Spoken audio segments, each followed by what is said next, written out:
I'm probably going to make this video quick because, quite frankly, I question why I still do this sometimes when it's so incredibly frustrating to watch this team on a nightly basis. So the Bulls lose their 5th straight. The last time they won a game was that blowout win against the Wizards, which seems like ages ago now.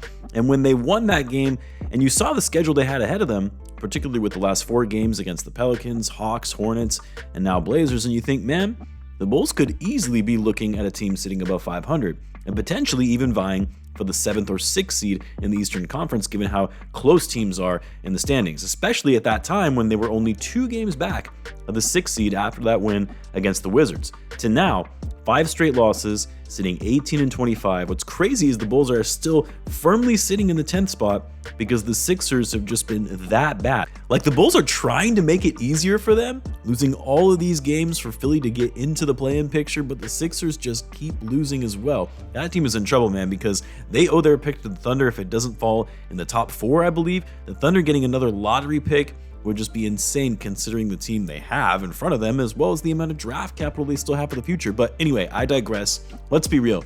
The Bulls did not deserve to win tonight.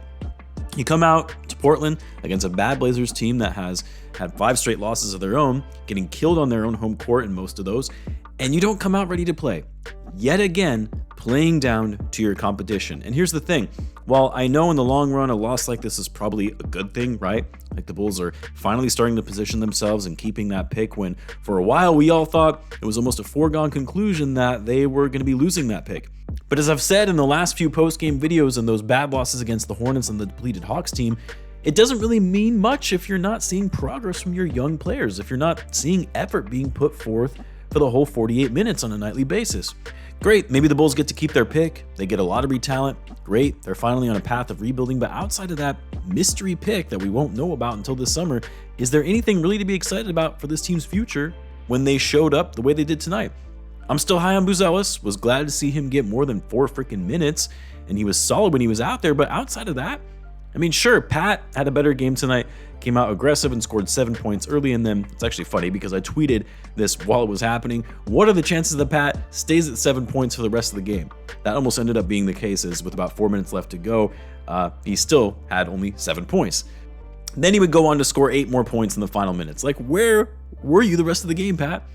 Hey, 3 rebounds for him, though. A big jump from last game where he had 0 boards as your starting power forward, which, by the way, in my last post-game video, I realized I misspoke and said he had 4 rebounds, meaning to say 0 when I was also connecting it to his average rebounds per game this year, which is 4.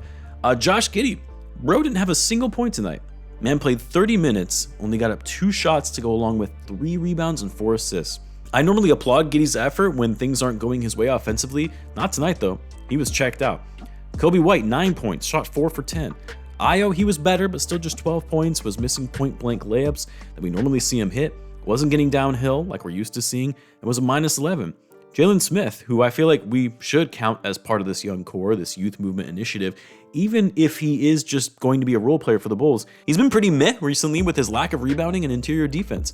Dalen Terry, I mean, he had a better game tonight than he did against the Hornets, but as I've said before, he hasn't really been anything special, and a player I can't even say for certain is still going to be in the league after his rookie contract.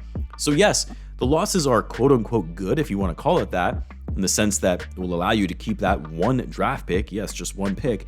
But what does that really change here for this franchise long-term? Before you go into the comments and say, well, what about Cooper Flagg? The Bulls have already won too many games to enter that sweepstakes.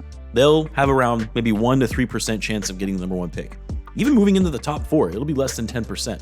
So I wouldn't get my hopes up there.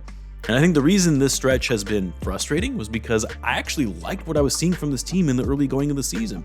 Like, even despite some of the losses, they were still fun to watch because they played with pace, they moved the ball really well, they were a high volume shooting team, and they actually played with effort. They played with a sense of pride. And even though I knew this team wasn't going to be going anywhere this year, it still made me think they had something going with this new offensive system in place and the guys playing for each other, something we didn't see last year.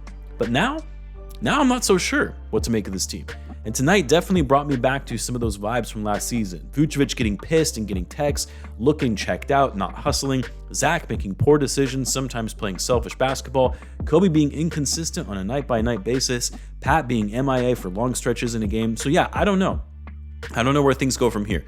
I think the only silver lining in all of this is that AK can no longer just sit by idle and stand pat at the trade deadline. Like, there is no way at this point you could say, maybe we got something going here.